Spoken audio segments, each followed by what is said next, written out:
Okay, welcome back here. It's just a little update on my trim that I was showed earlier that I was trying to get bend to match my arch on my box.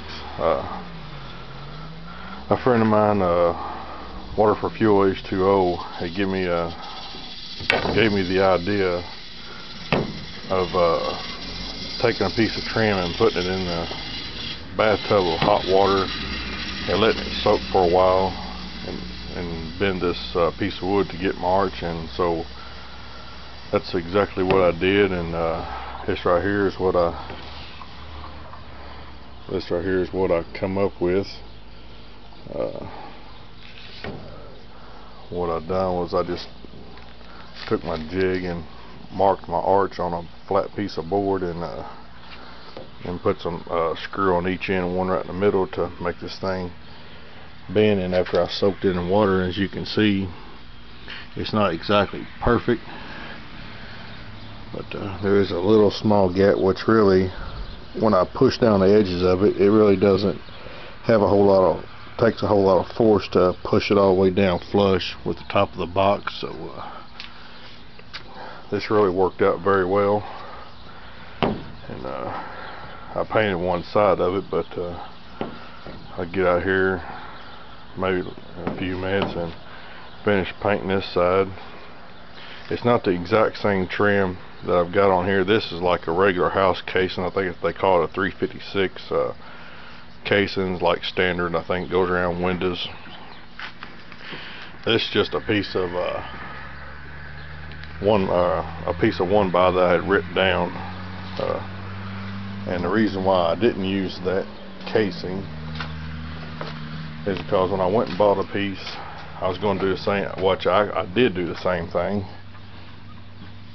and I put it in the water and let it soak for a good hour, maybe a little bit over an hour. And I wasn't thinking when I bought this stuff, and I worked around it enough. I should have known, but I just wasn't thinking.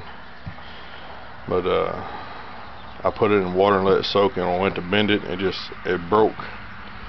And the reason why it broke is this is what they call finger jointed lumber. Some 2x4s and other 1x's are made just like this. They just cut out grooves, and just basically this piece of wood just slides together in the grooves that's been cut for it. But I wasn't thinking when I bought the casing. It was finger grooved casing, and so that was a little bit of waste of money there. But who knows, I might find something. My motor box might need some trim, who knows.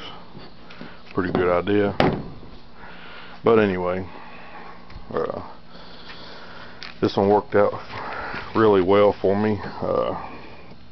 I think what I'm going to do, since it did need to be bent a little bit further, I was going to go back on my jig, and the two end screws that I put to hold the ends of it out, one there, and of course one in the middle and one on the end. But these two end screws, I'm just going to move them down a little bit further. That way it'll hold a little bit more bow, and hopefully when I release it, it'll be, maybe what I'm hoping for is a little bit more arched, a little bit more than this box is actually arched. That way it won't take no effort at all to hold it down. But I don't think that will be a problem, because it really didn't take a whole lot of effort to hold it down. So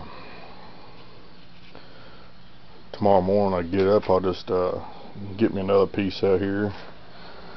I've already got me another piece cut, ready to go.